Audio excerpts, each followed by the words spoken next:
یہ جو جمعے کے دن سورہ کہف پڑھنے کی فضیلت ہے، تو یہ جمعے کی رات کو اگر کوئی پڑھ لے تو بھی یہ فضیلت حاصل ہو جائے گی. تو کیونکہ روایات میں جمعے کی رات کا بھی تذکرہ ملتا ہے اور جمعے کا بھی تذکرہ ملتا ہے.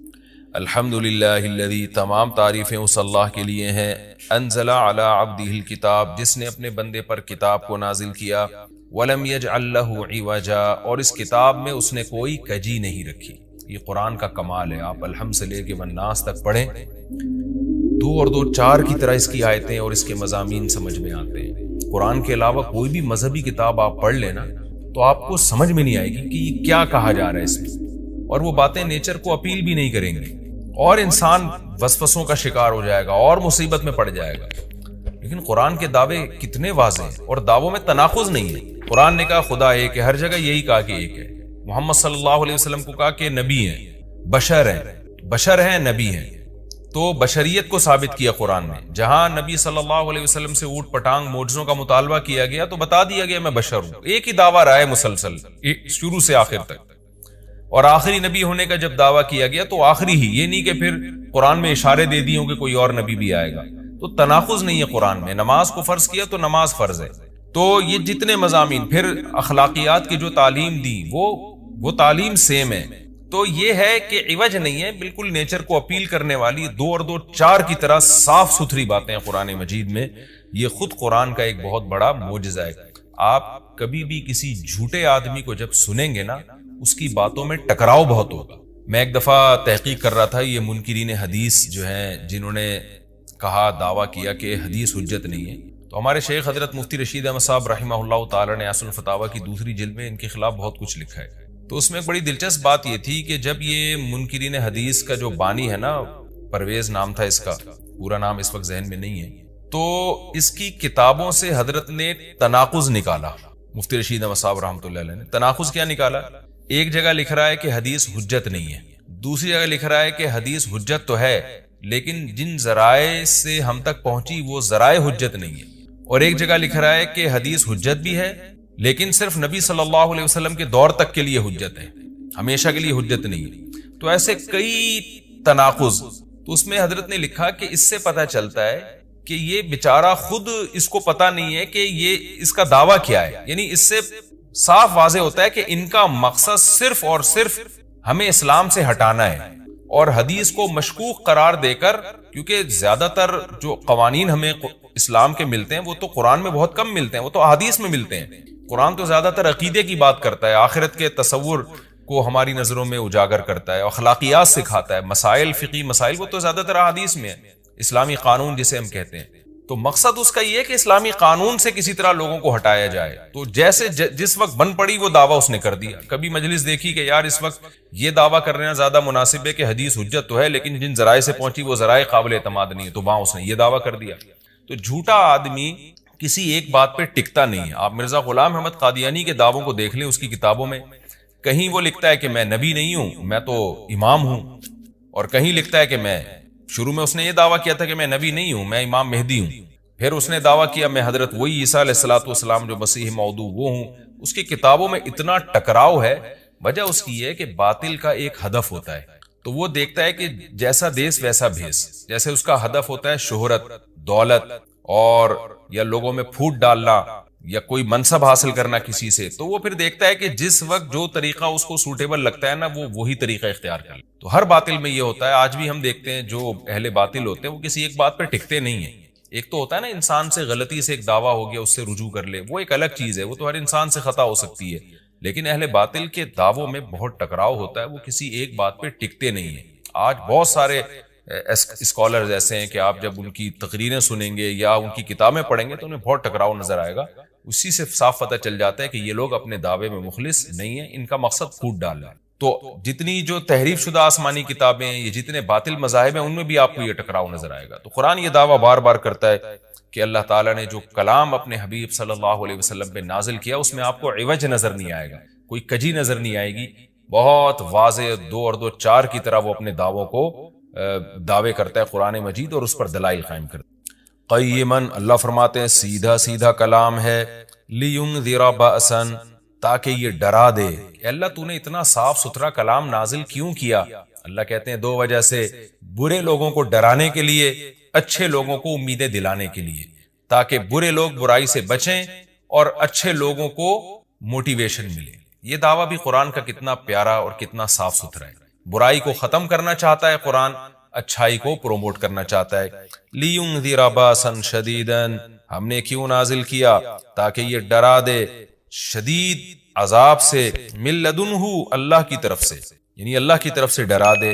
وَيُبَشِّرَ الْمُؤْمِنِينَ، اور ایمان والوں کو خوشخبریاں سنا دے۔ کون سے ایمان والے؟ الَّذِينَ يَعْمَلُونَ الصَّالِحَاتِ، جو اچھے اعمال کرتے ہیں۔ کیا خوشخبری سنا دے؟ ان لہم اجرا حسنا، کہ ان کو اجر ملے گا بہت اچھا، اور ایسا اجر ملے گا ماکثین فیہ ابدا، رہیں گے اس اجر میں وہ ہمیشہ ہمیشہ۔ وینذر الذین قالوا، اور تاکہ یہ کلام ڈرا دے ان لوگوں کو، الذین قالوا، جو کہتے ہیں اتخذ اللہ ولدا۔ اللہ نے ڈرانے کا ذکر 2 دفعہ کیا، اس لیے کہ ایک تو عام لوگ جو برے ہوتے ہیں ان کو ڈرا دے، اور مشرکین میں خاص طور پر یہ برائی تھی کہ یہود و نصارہ کی باتوں میں آ کے اللہ کے لیے اولاد ٹھہرا لیا کرتے تھے، وہ فرشتوں کو بیٹیاں کہہ دیا، یا عیسائیوں کی باتوں میں آ کے اللہ کے لیے اولاد ٹھہرا دی۔ تو اس لیے اللہ نے خاص طور پر ان مشرکین اور ان کافروں کا ذکر کیا جو نبی صلی اللہ علیہ وسلم کے دور میں اللہ کے لیے اولاد ٹھہراتے تھے، کہ ان کو بھی ڈرا دیا جائے۔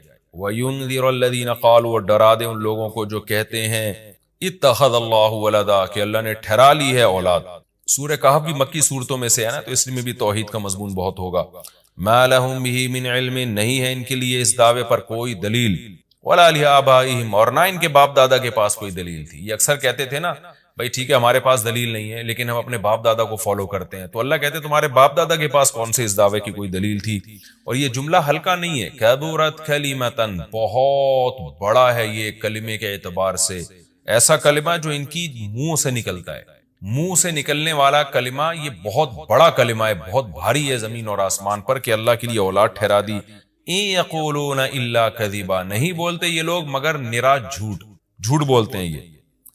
فلعلک باخع نفسک علی آثارہم، اللہ تعالیٰ اپنے حبیب صلی اللہ علیہ وسلم کو تسلی دے رہے ہیں کہ اتنا سری جھوٹ بولتے ہیں اور آپ کی دعوت اتنی واضح ہے پھر بھی ایمان نہیں لاتے، تو اے نبی کہیں ایسا نہ ہو کہ آپ غم میں اپنی جان ہی نہ ہلاک کر بیٹھیں، کیونکہ رسول اللہ صلی اللہ علیہ وسلم کا دل بہت گھٹتا تھا کہ اتنی واضح بات میں کر رہا ہوں، اتنا میرے دعوے میں اتنی کلیئرٹی ہے، اس کے باوجود یہ مانتے کیوں نہیں ہیں؟ تو غم سے آپ کا سینہ گھٹتا تھا، تو اللہ نے آپ کو بتایا کہ یہ آپ کی حالت یہ ہو گئی ہے شاید کہ آپ اپنی جان ہی ہلاک کر بیٹھیں۔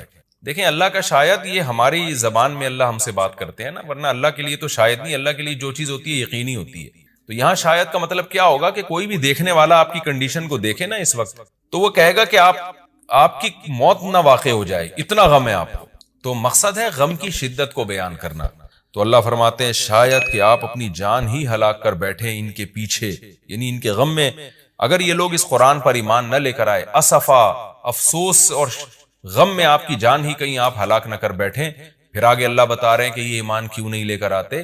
آپ غم نہ کریں، آپ کی دعوت میں کوئی کمی نہیں، آپ کے دلائل میں کوئی کمی نہیں، ایمان نہ لانے کی وجہ ہم بتاتے ہیں کیا ہے۔ کچھ لوگ لائیں گے، کچھ نہیں لے کر آئیں گے، وجہ کیا ہے وہ ہم بتا رہے ہیں اگلی آیت میں، انا جعلنا ما علی الارض، ہم نے بنایا ہے ہر اس چیز کو جو زمین کے اوپر ہے، زینت اللہ، زمین کے لیے، یعنی زمین والوں کے لیے زینت، اٹریکٹیو بنایا ہم نے۔ زمین اجڑی ہوئی ہوتی، کسی کا دل ہی نہ لگتا زمین میں، تو سارے آخرت ہی کی فکر میں لگ جاتے، لیکن زمین میں اٹریکشن ایسی پیدا کر دی ہے کہ یہ اللہ سے غافل کرتی ہے، حق سے دور کرتی ہے۔ ہر آدمی اس زمین کی زینت کو حاصل کرنے کی کوشش کرتا ہے۔ زینت وہ چیز ما یتزین، جو مزین ہوتی ہے اور جس کی طرف انسان کی اٹریکشن ہوتی ہے، چاہے حقیقت میں وہ اٹریکشن کے قابل ہو یا نہ ہو۔ جیسے گندگی کا ڈھیر ہے، اٹریکشن نہیں ہوتی، لیکن آپ نے اس کے اوپر ایک خوبصورت ململ کا کپڑا ڈال کے خوشبو چھڑک دی تو اب وہ دیکھنے میں بھلی لگنے لگے گی۔ تو جو چیز دیکھنے میں بھلی لگتی ہے اس کو مزین کہا جاتا ہے، چاہے حقیقت میں ہو یا نہ ہو۔ تو اللہ نے کہا کہ ہم حقیقت میں زمین اچھی ہے یا نہیں ہے، یہ لوگ اس کو نہیں دیکھتے، بس اٹریکٹیو ہے اس کو دیکھتے ہیں کہ اس کا یہ اٹریکٹ کرتی ہے اپنی طرف۔ حقیقت میں دیکھا جائے تو مسافر خانہ ہے نا، کتنی بھی مل جائے تو ختم ہونے والی ہے، تو فنا ہونے والی چیزوں سے کون دل بہلاتا ہے، لیکن اللہ بتا رہے کہ ہم نے چونکہ اس کو مزین کر دیا ہے تو اس مزین ہونے کا نتیجہ یہ ہے کہ کچھ لوگ اس میں پڑھ کے اللہ کو بھول جاتے ہیں اور کچھ اس کی حقیقت کو دیکھ کر اللہ کو یاد رکھتے ہیں. تو آزمائش جبھی ممکن ہے جب اس زمین کو اٹریکٹیو بنایا جائے. آگے اس لیے اللہ نے فرمایا کہ ہم نے بنایا ہے جو کچھ اس زمین کے اوپر ہے زینت اللہ، زمین کے لیے مزین. کیوں بنایا ہے؟ لنبلوہم، تاکہ ہم لوگوں کو آزمائیں. ایہم احسن عملا، کہ ان میں عمل کے لحاظ سے زیادہ اچھا کون ہے. اگر زمین کو مزین نہ بنایا جاتا تو سارے عمل کے لحاظ سے بہت اچھے ہو جاتے، کیونکہ قربانی نہ دینی پڑتی. اب اس مزین زمین کی بہت سی چیزوں کو چھوڑنا پڑتا ہے. نماز کے وقت دکان چھوڑنی پڑتی ہے، اور صدقات و خیرات کے وقت مال کی قربانی دینی پڑتی ہے، اور جو شریعت کے جتنے بھی احکام ہیں تو جاہ کی قربانی دینی پڑتی ہے، منصب کی قربانی دینی پڑتی ہے. تو اللہ کہتے ہیں ہم نے چونکہ مزین بنا دیا تاکہ ہم لوگوں کو آزمائیں. تو ظاہر ہے جب آزمائش ہوتی ہے تو اے نبی کچھ لوگ کامیاب ہوتے ہیں اور کچھ لوگ ناکام ہوتے ہیں. تو آپ چاہتے ہیں کہ ساری دنیا ایمان لے آئے، سارے نیک بن جائیں، یہ آپ کی چاہت پوری نہیں ہو سکتی، کیونکہ امتحان میں 100% لوگ کامیاب عام طور پر نہیں ہوا کرتے. وَإِنَّا لَجَاعِلُونَ مَا عَلَيْهَا صَعِيدًا جُرُزًا، اور یاد رکھو جو کچھ زمین کے اوپر ہے ہم اس کو بنانے والے چٹیل میدان. یعنی اللہ نے جب یہ کہا نا کہ زمین کے اوپر کی چیزوں کو ہم نے مزین کر دیا، تو آگے نافرمانوں کو ایک دھمکی بھی دے دی ہے کہ تم جو اس میں پڑھ کر ایمان سے اور نیک عمل سے غافل ہو رہے ہو کہ بھئی اتنی اٹریکشن ہے، تو اس کا ایک دوسرا پہلو بھی ہے. وہ پہلو کیا ہے؟ چٹیل میدان بن جائے گی، سب تباہ و برباد ہو جائے گا. یعنی ایگزامینیشن ہال میں جب جو نعمتیں آپ کو دی جاتی ہیں وہ ہمیشہ کے لیے تھوڑی دی جاتی ہیں، وہ تو اس وقت تک کے لیے دی جاتی ہیں جب تک امتحان چل رہا ہے، اس کے بعد وہ لے لی جاتی ہیں واپس.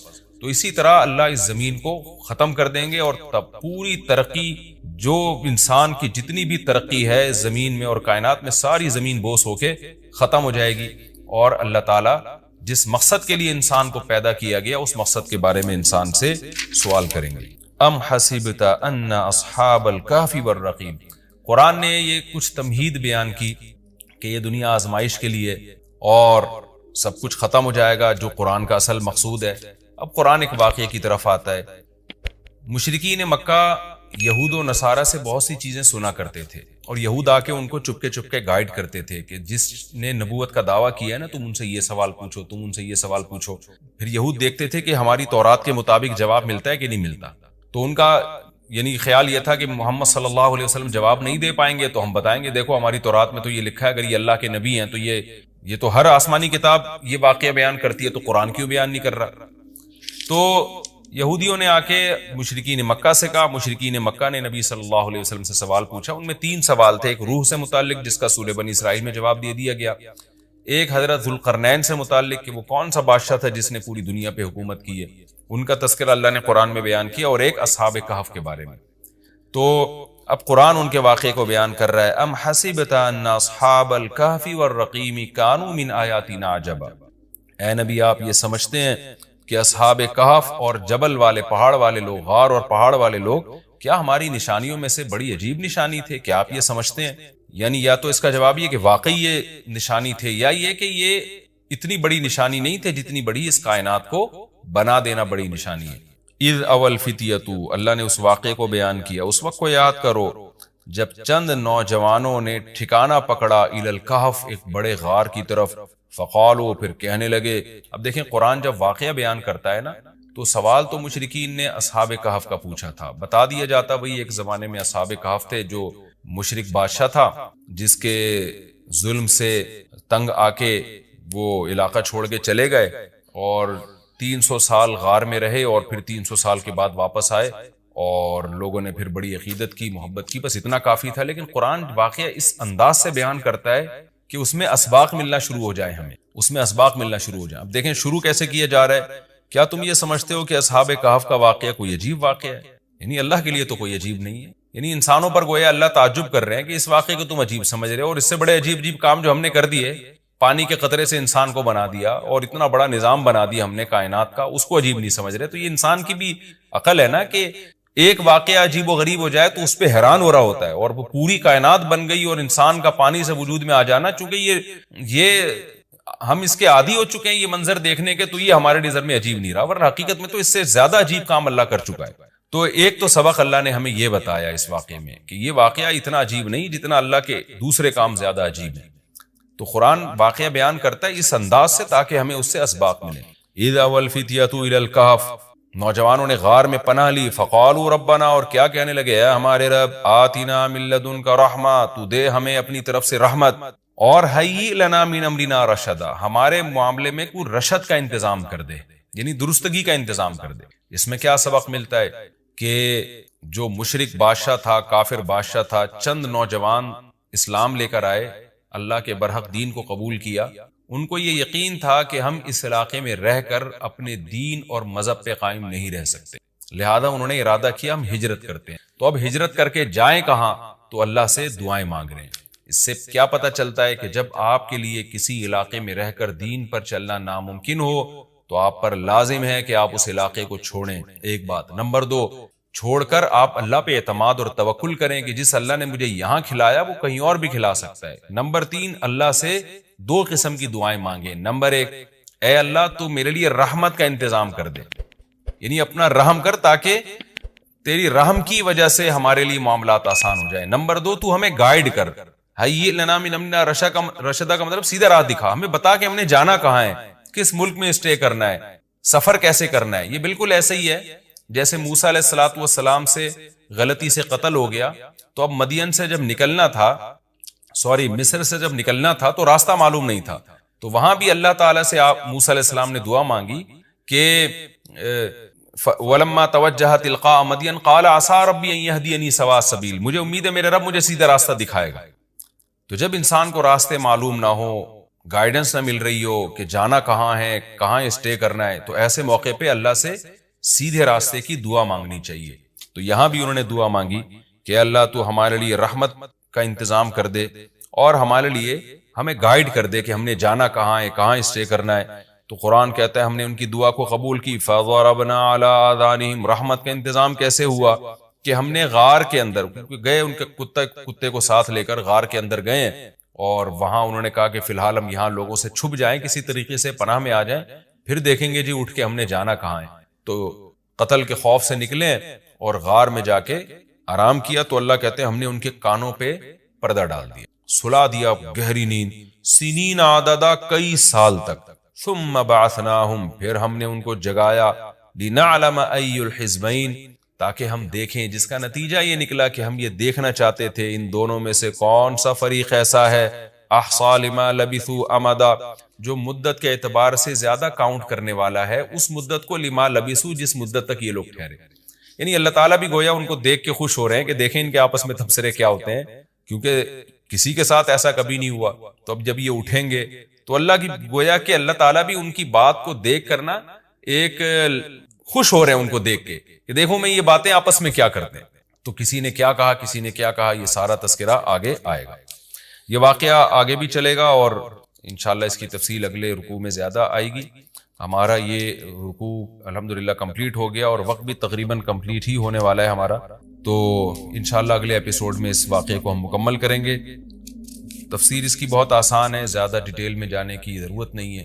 اور میں بار بار بتاتا ہوں کہ یہ جو میں تفسیر کے لیکچر ریکارڈ کروا رہا ہوں، اس کا بنیادی مقصد صرف اور صرف یہ ہے کہ جب آپ قرآن مجید کی تلاوت کریں تو آپ کو سمجھ میں آئے کہ آپ کیا پڑھ رہے ہیں، کیا سن رہے ہیں. تلاوت سنیں تو سمجھ میں آئے کہ کیا سن رہے ہیں آپ، تراویح میں یا ویسے نارملی جب آپ تلاوت کرتے. اس تفسیر کے لیکچر کا مقصد لمبی چوڑی تفسیریں نہیں ہیں، کیونکہ میں اگر چاہوں تو ایک رکوع میں 6 مہینے لگا دوں اس کی ڈیٹیل بیان کرنے میں، اور چاہوں تو میں مختصر رکھوں اس کو. تو میں نے مختصر اس لیے رکھا ہے کہ آپ کو قرآن سمجھ میں آئے، لہذا قرآن سامنے رکھ کر آپ بیٹھا کریں اور ایک ہی لائنوں والا قرآن ہمیشہ رکھیں. 15 لائنوں والا ہے تو پوری زندگی پھر 15 لائنوں والوں سے تلاوت کریں، 16 لائنوں والا ہے تو 16 لائنوں والے سے آپ تلاوت کریں، تاکہ آپ کو جب وہ صفحہ سامنے ہوگا نا تو آپ جب بھی تلاوت کریں گے تو آپ کو اس کا مفہوم انشاءاللہ ذہن میں آئے. تو قرآن کی بیس آپ کی مضبوط ہو جائے. باقی تفسیریں تو پھر اتنی لمبی تفسیریں ہیں، وہ پڑھتے چلے جائیں، اس میں علمی نکات بہت ہیں. تو میں چاہتا ہوں آپ کی بیس مضبوط ہو جائے. جب قرآن پڑھیں آپ تو عربی میں ہی سمجھ میں آئے آپ کو. سورہ کہف میں بہت سارے واقعات بیان ہوئے. اصحاب کہف کا واقعہ سب سے پہلے بیان ہوا، کہ انہوں نے کیسی اللہ کے لیے قربانی دی. پھر اللہ تعالیٰ نے خضر علیہ السلام کا واقعہ بیان کیا, ذوالقرنین کا واقعہ بیان کیا. یہ سارے نیک بندوں کے واقعات تھے. اب ایک خلاصہ بیان کیا جا رہا ہے کہ ان سب کا حاصل کیا ہے, کہ اچھا عمل کرو اور برائی سے بچو. اور اس میں سب سے بڑی رکاوٹ تھی مشرکین کے غلط عقیدے. وہ اچھے عمل کو, شرک کو اچھا عمل سمجھتے. نماز کی ہر رکعت میں سورہ اخلاص پڑھنا. فرض نماز میں ہر رکعت میں سورہ اخلاص پڑھ سکتے ہیں. خلیفہ شاہ نیو یارک سے پڑھ سکتے ہیں, نماز ہو جائے گی. حدیث میں آتا ہے ایک صحابی نماز میں بار بار سورہ اخلاص پڑھتے تھے. آپ نے ان کو بلا کے پوچھا, انہوں نے کہا مجھے اس سے محبت ہے, تو آپ نے ان کو جنت کی بشارت دی. تو اگر کسی کو عقیدہ توحید سے محبت ہے, اللہ تعالیٰ کی توحید ہے اس میں, اس نیت سے پڑھتا ہے, تو انشاءاللہ کوئی حرج نہیں ہے. لیکن نارملی یہ عمل ناپسندیدہ ہے. صحابہ نے شکایت بھی اسی وجہ سے کی تھی نا, کہ نبی کا عام معمول یہ نہیں تھا. تو بہتر یہی ہے کہ ایک رکعت میں کوئی سورت پڑھیں, دوسری میں دوسری پڑھیں, تیسری میں تیسری سنتیں پڑھ رہے ہیں تو تیسری میں کوئی اور سورت. بہتر یہی ہے. کبھی کبھار اگر ہو جائے تو کوئی حرج نہیں ہے. عصر سے پہلے نفل نماز کا حکم. عائشہ صاحبہ نیو یارک سے پوچھتی ہیں, عصر سے پہلے نفل نماز پڑھ سکتے ہیں؟ پہلے جتنی چاہیں پڑھیں, بعد میں نہیں پڑھ سکتے. عصر کی نماز کے بعد نفل پڑھنا جائز نہیں ہے. ہاں قضاء عمری پڑھ سکتے ہیں, یہ کوئی اور قضا نماز ہو جائے تو وہ پڑھ سکتے ہیں, لیکن نوافل عصر کے بعد نہیں پڑھ سکتے. پہلے جتنے چاہیں پڑھیں. نماز میں آنکھ بند کرنا جائز ہے؟ کیا نماز میں آنکھ بند کر سکتے ہیں, اور کتنی دیر تک؟ عابد خان سعودی عرب سے. نماز میں آنکھ بند کرنا مکروہ ہے, ناپسندیدہ ہے, کیونکہ نبی صلی اللہ علیہ وسلم ہمیشہ آنکھیں کھول کے نماز پڑھتے تھے. تو اس لیے بہتر یہی ہے کہ نماز میں آنکھ کھول کے نماز پڑھیں آپ. اندھیرے میں نماز پڑھنے کا حکم. اندھیرے میں نماز پڑھنا ممنوع ہے یا نہیں؟ عثمان غنی آئی لینڈ سے. کوئی ممنوع نہیں ہے, پڑھ سکتے ہیں.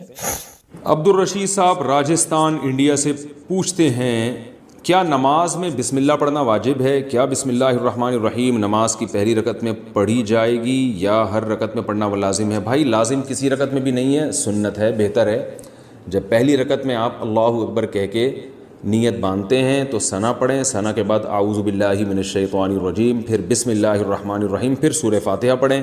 سورہ فاتحہ کے بعد اگر آپ درمیان سے کہیں سے تلاوت کر رہے ہیں سورت کے, تو پھر بسم اللہ نہ پڑھیں. اگر سورت کے شروع سے تلاوت کر رہے ہیں تو پھر بسم اللہ الرحمن الرحیم دوبارہ پڑھیں. اور جیسے الم تر کیف فعل ربک پڑھ لی یا قل هو اللہ پڑھ لی, تو سورت شروع کرنے سے پہلے بسم اللہ پڑھیں آپ, سنت ہے. پھر جب دوسری رکعت کے لیے آپ کھڑے ہوں گے تو پھر سورہ فاتحہ سے پہلے بسم اللہ, اور پھر جب سورہ فاتحہ پڑھ کے نئی سورت شروع کریں گے تو بسم اللہ. اگر سورت شروع نہیں کرتے, قرآن کے درمیان سے پڑھتے ہیں, تو پھر بسم اللہ نہ پڑھیں, کیونکہ بسم اللہ سورت شروع کرنے سے پہلے پڑھنا سنت ہے. تو چاہے سورہ فاتحہ ہو یا کوئی نئی سورت ہو, اس سے پہلے بسم اللہ عام حالات میں بھی پڑھنی چاہیے اور نماز میں بھی. ہاں سورہ توبہ جب آپ پڑھیں گے تو پھر اس سے پہلے بسم اللہ الرحمن الرحیم نہ پڑھیں آپ. لیکن یہ واجب نہیں ہے, میں نے بتایا سنت ہے, چھوٹ جائے تو کوئی گناہ نہیں ہے. کیا عشاء کے صرف 4 فرض پڑھ سکتے ہیں؟ اگر کوئی عشاء کی نماز لمبی ہونے کی وجہ سے چھوڑ دیتا ہے تو اگر وہ صرف 4 فرض پڑھ لے تو کیا اس کی عشاء کی نماز ہو جائے گی؟ اسی طرح اگر عصر کی بھی صرف 4 رکعت فرض پڑھ لے تو کیا اس کی نماز ہو جائے گی؟ کوئی گناہ تو نہیں ہوگا؟ حنا صاحبہ بہاولپور سے. جی حنا صاحبہ بالکل فرض نماز ہو جائے گی. 17 رکعتیں سوچ کے نماز ہی چھوڑ دینا عشاء کی, یہ تو بہت بڑا ظلم ہے. تو 4 فرض یہ بہت زیادہ ضروری ہیں. اگر کوئی سنتیں نہیں پڑھ رہا, صرف 4 فرض پڑھ لیتا ہے تو فرض تو ذمے سے ساقط ہو گئے نا, ورنہ فرض چھوڑنا تو کبیرہ بہت بڑا گناہ ہے اسلام میں. تو کسی بھی طرح ہو فرض بہرحال پڑھیں. باقی عشاء کے بعد 2 سنتیں مؤکدہ ہیں تو وہ بھی پڑھ لے, کیا جا رہا ہے اس میں, وہ بھی مؤکدہ ہیں. کبھی کبھار چھوڑ دیں تو کوئی حرج نہیں ہے, لیکن چھوڑنے کا معمول بنا لینا اس میں گناہ کا خطرہ ہے. ایسا شخص قابل ملامت ہے, نبی کی شفاعت سے محروم ہونے کا خطرہ ہے. تو اس لیے 2 سنتوں کو کبھی معمول بنانا چاہیے. کبھی کبھار چھوٹ جائے تو کوئی حرج نہیں ہے, لیکن بہرحال 2 سنتوں میں اور 4 فرض میں زمین آسمان کا فرق ہے. 2 سنتوں کے چکر میں 4 فرض کبھی بھی نہ چھوڑیں. نہیں پڑھے جا رہے تو 4 فرض ہی پڑھ لیں. تو لیکن عام 2 سنتوں کا بھی معمول بنا لیں تو 6 رکعتیں ہیں عشاء کی, جس کو ہم کسی حد تک ضروری کہہ سکتے ہیں. 4 فرض تو وہ تو فرض ہیں بہرحال, اور 2 سنتیں مؤکدہ ہیں. وہ چھوڑنا حرام اور کبیرہ گناہ تو نہیں ہے, لیکن قابل ملامت ہے ایسا شخص جو سنتیں نہ پڑھے. اور وتر 3 رکعت وتر رہ گئے, وہ پوری رات میں کبھی بھی پڑھ لیں, وہ بھی واجب ہیں. وہ چھوڑیں گے تو گناہ گار ہوں گے. باقی عصر سے پہلے 4 رکعتیں پڑھنا وہ سنت ہے, وہ لازمی نہیں ہے. پہلے سوال ہے جی محمد صاحب انڈیا, محمد صاحب کی طرف سے جو انڈیا سے ہیں, کیا نماز میں نیت کے لیے یہ کہنا ضروری ہے کہ میں 4 رکعت فرض نماز پڑھ رہا ہوں, منہ میرا کعبہ شریف کی طرف, امام صاحب کے پیچھے, یا دل میں ہی پتہ ہو کہ آپ 4 رکعت فرض پڑھ رہے ہیں تو یہ بھی کافی ہوگا؟ دیکھیں یہ کہ منہ میرا کعبہ شریف کی طرف اور اس امام کے پیچھے، تو منہ تو کعبہ شریف کی طرف ہوتا ہے تو نماز ہوتی ہے، اس لیے اس کی نیت ضروری نہیں ہے۔ باقی یہ کہ امام کے پیچھے میں دل میں اتنا ارادہ کافی ہے کہ میں جماعت سے نماز پڑھ رہا ہوں، اب اکیلا نہیں پڑھ رہا۔ بعض دفعہ انسان صف میں کھڑا ہوتا ہے اپنی نیت باندھ لیتا ہے، تو دل میں بس اتنا ارادہ ہوتا ہی ہے جب آپ صف میں کھڑے ہیں، تو اور کیا کرنے کے لیے کھڑے ہیں؟ اپنی نماز تھوڑی پڑھنے کے لیے کھڑے ہیں۔ تیسرا مسئلہ یہ کہ 4 رکعت فرض پڑھ رہا ہوں، 2 رکعت فرض پڑھ رہا ہوں، یہ نیت لغو ہے۔ آپ فجر کے 2 فرض پڑھ رہے ہیں اور آپ نیت یہ کریں میں 4 پڑھ رہا ہوں، تو بھی فجر کے 2 ہی ہوں گی، اس سے کوئی فرق نہیں پڑے گا، کیونکہ وہ اللہ کی طرف سے پہلے سے 2 رکعت متعین ہے، آپ کے 4 کہنے سے وہ فرق نہیں پڑے گا۔ ظہر میں آپ نے یہ نیت کر لی کہ میں ظہر کی 2 رکعت پڑھ رہا ہوں، تو بھی نماز آپ کی ہو جائے گی، کیونکہ ظہر کی 4 رکعت ہوتی ہیں، 2 ہوتی نہیں ہیں۔ سفر میں آپ نے 2 پڑھنی ہے، اگر آپ نے یہ نیت کر لی میں 4 پڑھ رہا ہوں، تو بھی 2 ہی پڑھنی پڑیں گی اور نماز ہو جائے گی، کیونکہ سفر میں اللہ کی طرف سے 2 متعین ہے۔ تو صرف اتنی نیت کرنی ہے کہ ظہر ہے یا عصر ہے، کیونکہ ظہر میں آپ کے پاس یہ بھی آپشن تھا کہ آپ پچھلی کوئی قضا پڑھ لیں، یہ بھی آپشن تھا کہ سنت پڑھ لیں، یہ بھی آپشن تھا کہ فرض پڑھ لیں، تو یہ 3 آپشن تھے آپ کے پاس، تو ان میں سے ایک کو آپ نے خود متعین کرنا ہے کہ فرض پڑھ رہا ہوں یا سنتیں۔ نمبر 2، ظہر پڑھ رہا ہوں یا پچھلی کوئی قضا پڑھ رہا ہوں۔ تو جب آپ نے یہ نیت کر لی کہ نہیں جی ظہر ہے، تو 4 رکعتیں 2 رکعتیں یہ لغو کام ہو جائے گا، اس کی ضرورت نہیں ہے۔ بس اتنی نیت کہ ظہر ہے اور فرض ہے، بس۔ یعنی فرض سے میری مراد کہ ظہر ہے، آج کی ظہر ہے، یہ بھی ضروری نہیں کہ فرض ہے، کیونکہ ظہر تو ہے ہی فرض، تو سنت نہیں ہے۔ سنتیں پڑھ رہے ہیں تو دل میں یہ نیت ہو کہ یہ ظہر میں سنت پڑھ رہا ہوں، میں فرض نہیں پڑھ رہا، تو بس اتنا، یہ اتنی کافی ہے۔ آج کل نیتوں میں بہت زیادہ غلو ہونے لگا ہے۔ نماز میں نیت ضروری ہے یا تکبیر کہنا کافی ہے؟ فرض نماز میں نیت کرنی ہوگی یا صرف اللہ اکبر بولنا ہوگا؟ اگر نیت کرنی ہوگی تو وہ اردو میں کریں یا عربی میں کریں۔ سلمہ صاحبہ دبئی سے۔ دیکھیں نیت نماز میں ضروری ہے، لیکن نیت دل کے ارادے کا نام ہے، اور دل میں ارادہ انسان اپنی زبان میں ہی کرتا ہے جو اس کی مدر لینگویج ہے۔ بس دل میں نیت کرتا ہے میں نماز پڑھ رہا ہوں، تو بس اتنا کافی ہے۔ پھر جو نماز ہے اس کی نیت کر لیں، ظہر کی ہے تو ظہر کی نیت کر لیں، عصر کی ہے تو عصر کی، فرض کی ہے تو فرض کی کر لیں، بس دل میں نیت کافی ہے۔ اس کا انگلش عربی اردو سے کوئی تعلق نہیں ہے۔ نماز کی نیت کیا زبان سے ضروری ہے؟ نماز کی نیت کا کیا حکم ہے؟ دل میں نیت کافی ہے یا لفظوں سے نیت کرنا ضروری ہے؟ ابرار احمد سومرو سکھر سے۔ نہیں جی، نیت تو دل کے ارادے کا نام ہے، بلکہ فقہا نے لکھا ہے کہ دل میں ارادہ تھا ظہر پڑھ رہا ہوں اور واقعی ظہر کی نماز تھی، زبان سے نکل گیا کہ عصر پڑھ رہا ہوں تو نماز ادا ہو جائے گی، اس لیے کہ دل میں صحیح ارادہ کیا ہوا ہے۔ اور اگر ظہر پڑھ رہا ہے، دل میں ارادہ کر لیا عصر پڑھ رہا ہوں، زبان سے نکل گیا ظہر پڑھ رہا ہوں، تو نماز نہیں ہوگی، حالانکہ زبان سے صحیح نکلا ہے، لیکن چونکہ دل میں اثر تھا تو نہیں ہوگی۔ تو اس لیے دل میں ارادہ ہے اصل نماز کے لیے، زبان سے نیت ضروری نہیں ہے۔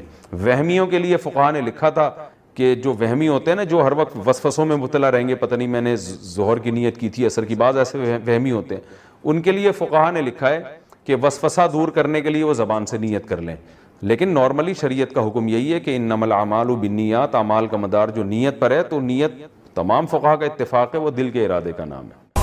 اللهم صل على سيدنا محمد يا رب صل وسلم دائما ابدا على حبيبي۔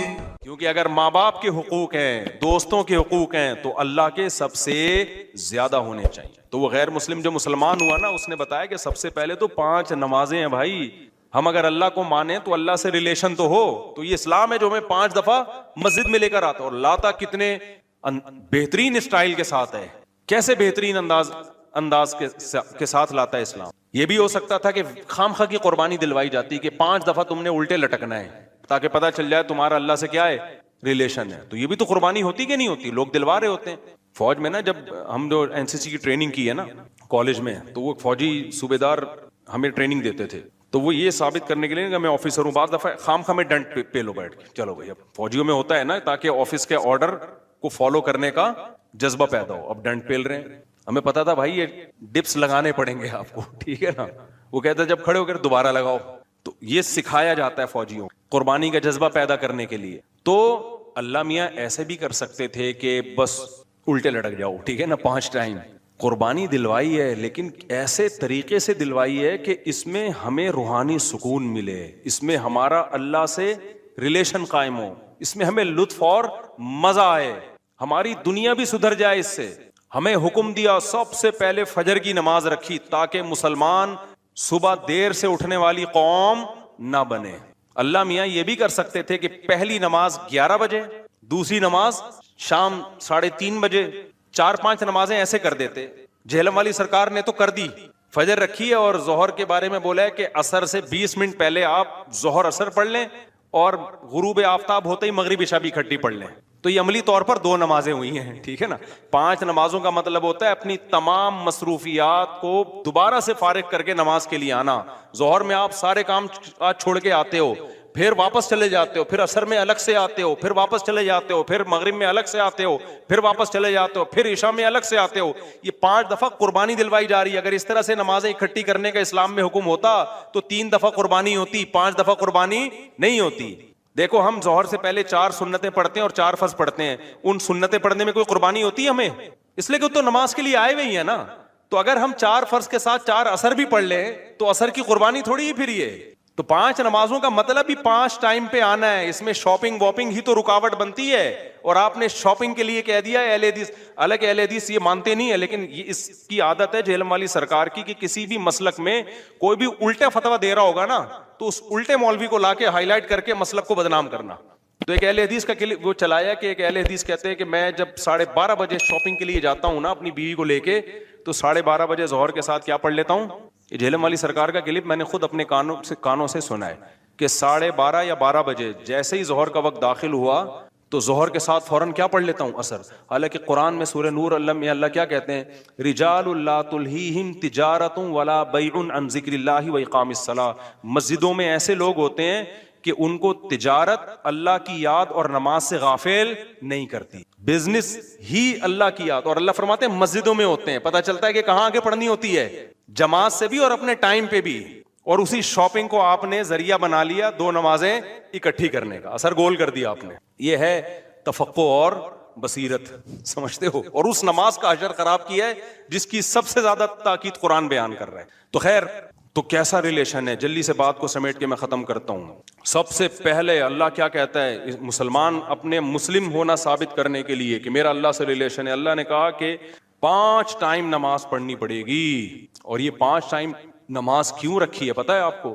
کیونکہ وقت میں بہت بڑی تبدیلی ہوتی ہے. اللہ کہتے ہیں جب بھی اس کائنات میں بڑی تبدیلی ہوگی تو سب سے پہلے میرے سامنے سجدہ کرو گے, اس کے بعد اپنے کاموں میں لگو گے. تبھی تو قرآن کہتا ہے اقیم الصلاۃ لدلوک الشمس الی غسق اللیل, نمازوں کو قائم کرو دلوک شمس, سورج ڈھلکنے کے وقت, الی غسق اللیل, اور راتوں کے اندھیروں میں.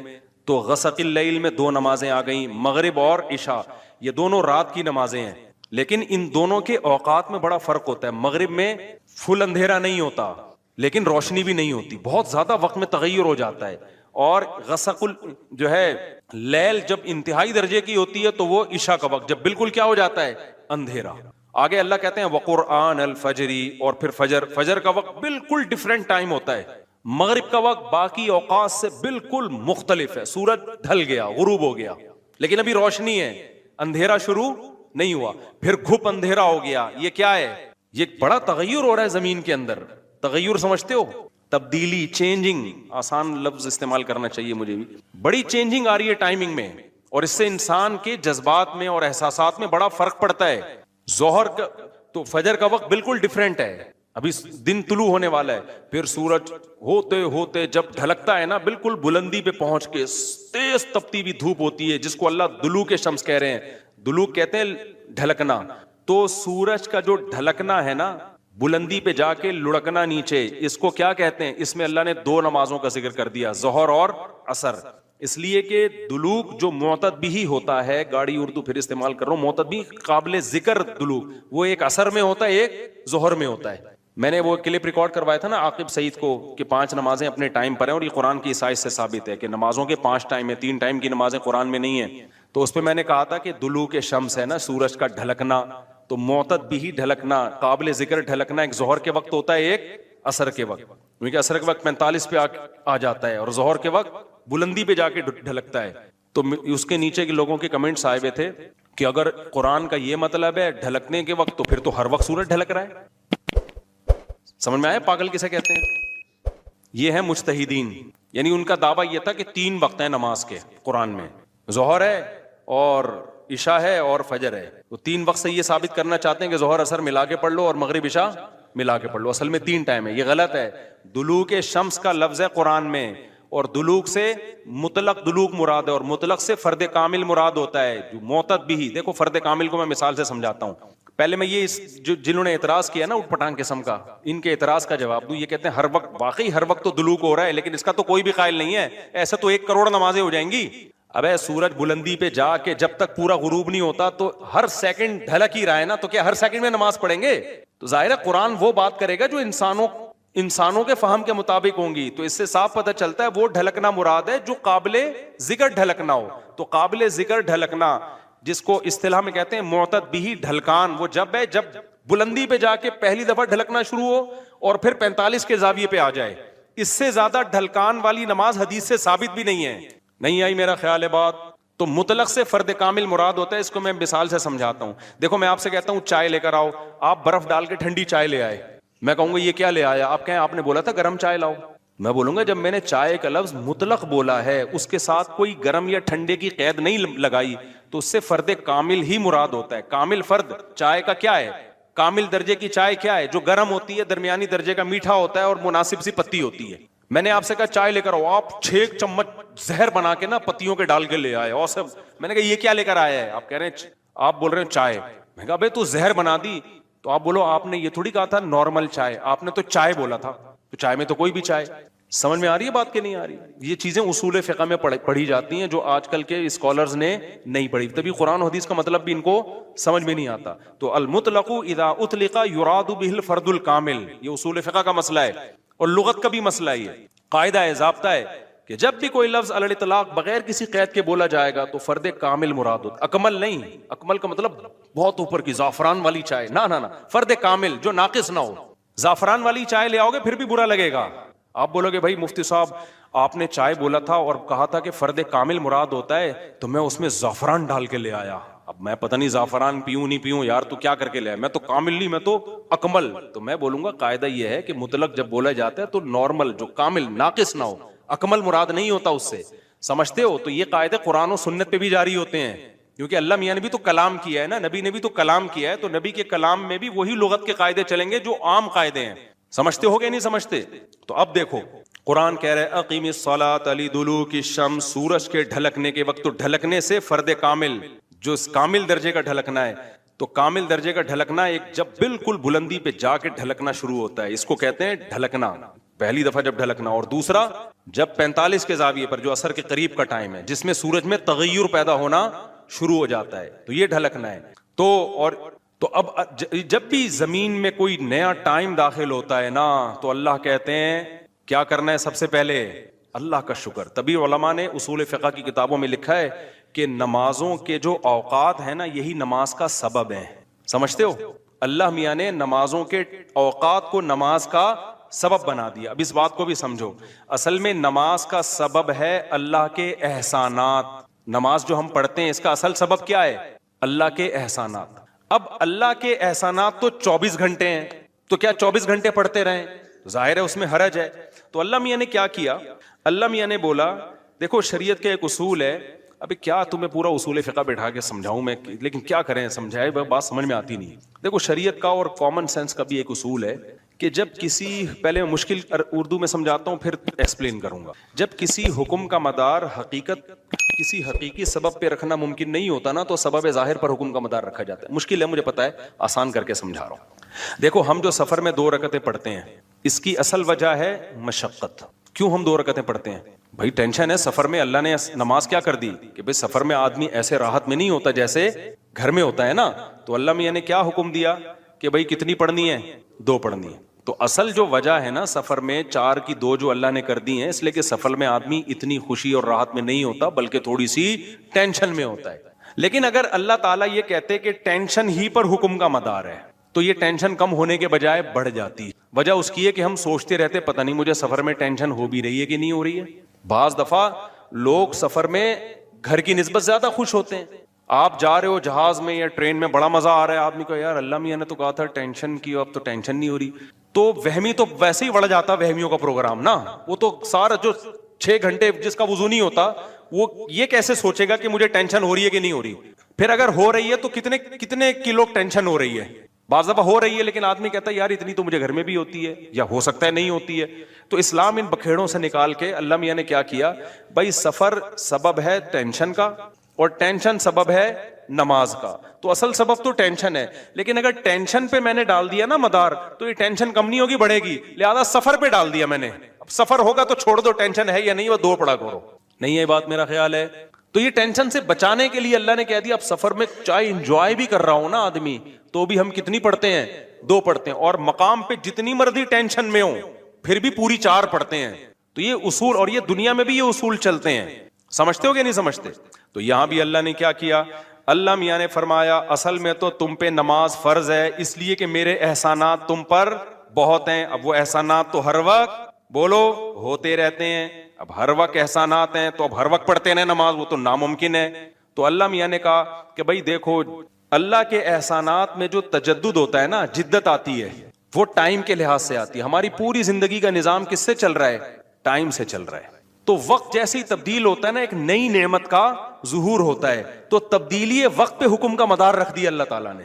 ٹائم جیسے جیسے چینج ہوگا تو سمجھ لو کہ اللہ کی نئی نعمت مل رہی ہے تمہیں, تو اس نئی نعمت پہ شکرانے کے لیے تم نے کیا کرنا ہے, نماز پڑھنی ہے. تو ٹائم چینج ہوتا ہے, تو ٹائم جو ہے نا, اب ٹائم تو 24 گھنٹے میں ہر سیکنڈ میں چینج ہو رہا ہے. تو وہی بات ہے, اللہ نے کہا ہر سیکنڈ میں چینج ہو رہا ہے, لیکن دلوک شمس والا ٹائم اور رات والا ٹائم اور وقرآن الفجر, فجر والا ٹائم, یہ اس میں ٹائم میں بڑا تغیر آتا ہے. تو بڑا تغیر آتا ہے تو نئی نعمت مل رہی ہے, اور لہذا جب نئی نعمت مل رہی ہے, حقیقت میں نہ بھی مل رہی ہو اور حقیقت میں اس سے پہلے بھی مل رہی ہو نہیں, لیکن اب فرض یہ کر لیا گیا ہے کہ جب ٹائم چینج ہوگا تمہیں نئی نعمت ملے گی, اور نئی نعمت ملے گی تم پر لازم ہے کہ اللہ کا شکر ادا کرو آگے. تو اس لیے علماء نے اس مسئلے کو بڑا اچھا سمجھا, اصول فقہ میں ایکسپلین کیا ہے کہ نمازوں کا جو سبب ہے نا وہ کیا ہے, اوقات کی تبدیلی. جیسے 2 رکعتوں کا سبب سفر ہے, حالانکہ اصل میں نہیں ہے, اصل میں تو کچھ اور ہے, لیکن اب اللہ نے کیا بنا دیا سفر کو.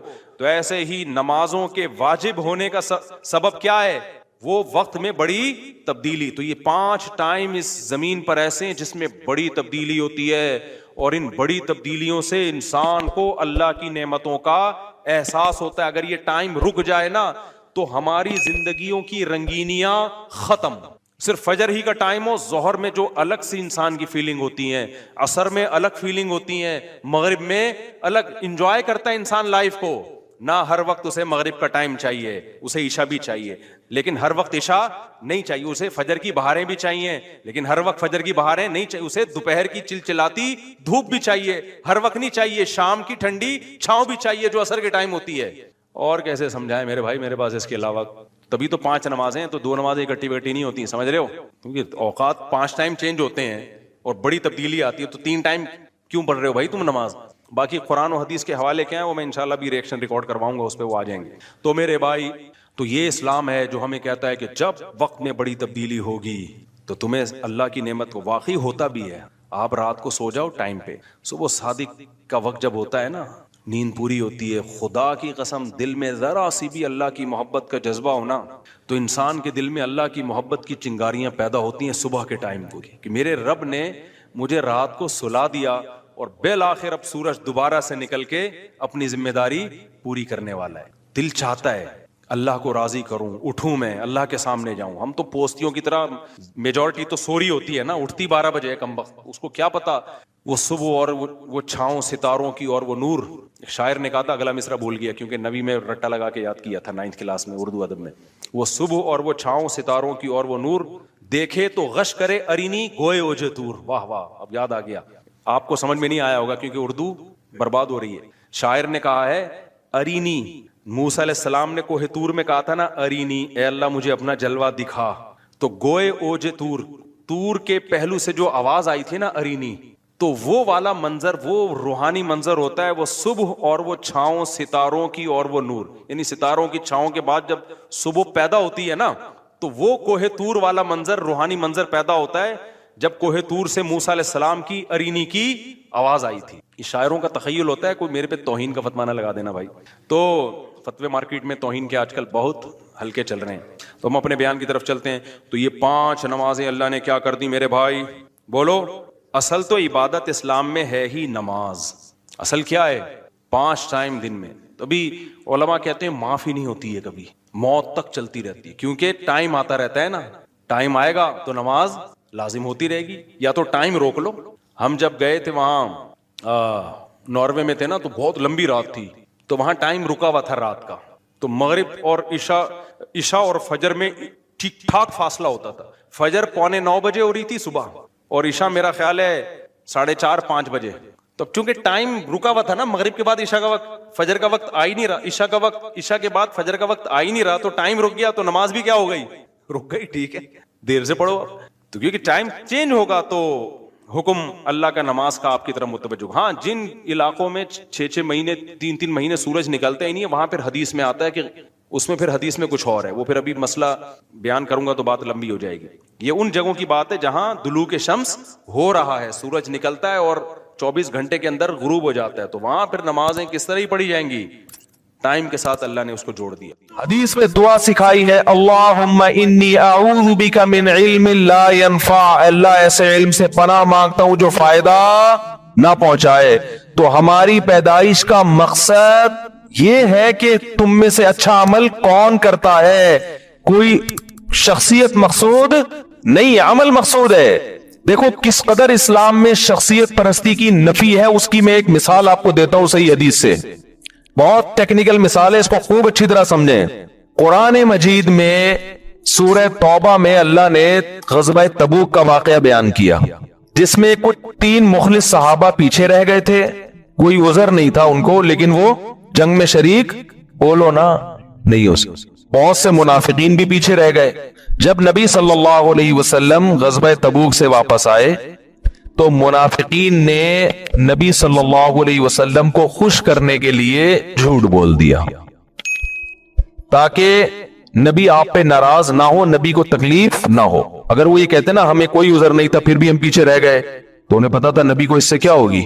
تکلیف ہوگی. تو قرآن نے کہا یحلفون لکم لترضوا عنہم, کہ یہ آپ کے سامنے قسمیں اٹھاتے ہیں تاکہ آپ ان سے راضی ہو جائیں, آپ ان سے خوش ہو جائیں. فَإِن تَرْضَوْا عَنْهُمْ فَإِنَّ اللَّهَ لَا يَرْضَى عَنِ الْقَوْمِ الْفَاسِقِينَ, اگر آپ خوش ہو بھی گئے تو اللہ ایسے فاسقوں سے خوش نہیں ہوگا. پوائنٹ کی بات سمجھنے کی ہے, وہ نبی کو خوش کر رہے ہیں, لیکن اللہ کہہ رہا ہے میں پھر بھی خوش نہیں ہوں گا. کیوں؟ یہاں نبی کو خوش کرنے کا مقصد اللہ کو خوش کرنا نہیں تھا, ذات نبی مقصود تھی جس میں اللہ نہیں تھا. تو اس میں بتا دیا گیا کہ نبی کو خوش کرنا بھی جب ثواب ہے, جب اس خوش کرنے کا مقصد کس کو خوش کرنا ہو؟ اللہ کو خوش کرنا ہو. تو اسلام میں پہلے کون ہے؟ اللہ ہے. تو وہ اللہ کیا کہتا ہے؟ لیبلوکم ایکم احسن عملا, اس نے تمہیں پیدا کیا ہے اس لیے نہیں کہ تمہیں ہسٹری میں بہت زبردست مہارت حاصل ہو جائے, اس لیے نہیں کہ تمہیں ایک ایک بنو امیہ کا پتہ چل جائے کون کتنا خراب تھا اور کون کتنا نیک تھا, اور بنو عباس کا پتہ چل جائے, اس لیے پیدا کیا لیبلوکم, وہ تمہیں آزمانا چاہتا ہے. ایکم احسن عملا, تم میں اچھا عمل کون کرتا ہے. آپ کہہ سکتے ہیں بھئی اچھا عمل یہی ہے جو ہم کر رہے ہیں, بہت اچھا عمل ہے کہ ہم نے عوام کو الجھا دیا ہے ان مسائل میں, بہت اچھا عمل ہے. عوام پہلے غلط سمجھ رہی تھی, ہم نے صحیح سمجھا دیا عوام. تو قرآن نے اس کو بھی کہا ہے کہ اچھا کی ڈیفینیشن وہ ہے جس کو کون اچھا کہے. اللہ اچھا کہتا ہے جس کو, اللہ اس کے رسول نے جس عمل کو اچھا کہا, اللہ اس کے رسول نے اس عمل کو اچھا کہا ہے جس کا ہماری پریکٹیکل لائف سے تعلق ہے. ایک تو اسلام کے بیسک عقیدے, توحید, رسالت, فرشتوں کا وجود, یہ تو بیسک ہے جس کو ہم ایمان مفصل اور ایمان مجمل میں پڑھتے ہیں. اس کے علاوہ کوئی بیسک عقیدہ نہیں ہے اسلام میں. باقی وہ نظریہ جس کا عمل سے تعلق ہو اس کو فوکس کرنا پڑے گا. عمل کسے کہتے ہیں؟ قرآن نے الحم سے لے کے الناس تک اتنے آرڈر دیے ہیں کہ اگر آپ ان آرڈر ہی کو پورا کر لیں, میں کہتا ہوں اس سے اچھا انسان دنیا میں پھر وجود میں نہیں آ سکتا. آپ کے پاس ٹائم کہاں ہے ان کو پورا کرنے کے لیے؟ قرآن کہہ رہا ہے تعالوا اتل ما حرم ربکم علیکم. دیکھو مشرکین مکہ بھی نا اپنی چند مذہبی رسومات کو لے کے بیٹھ گئے تھے, اور وہ یہ سمجھتے تھے کہ اس سے کون خوش ہوتا ہے؟ اللہ خوش ہوگا. قرآن نے جگہ جگہ نفی کی. کیا انداز ہے قرآن کا؟ قل, اے نبی ان سے کہہ دیجئے تعالوا, آؤ,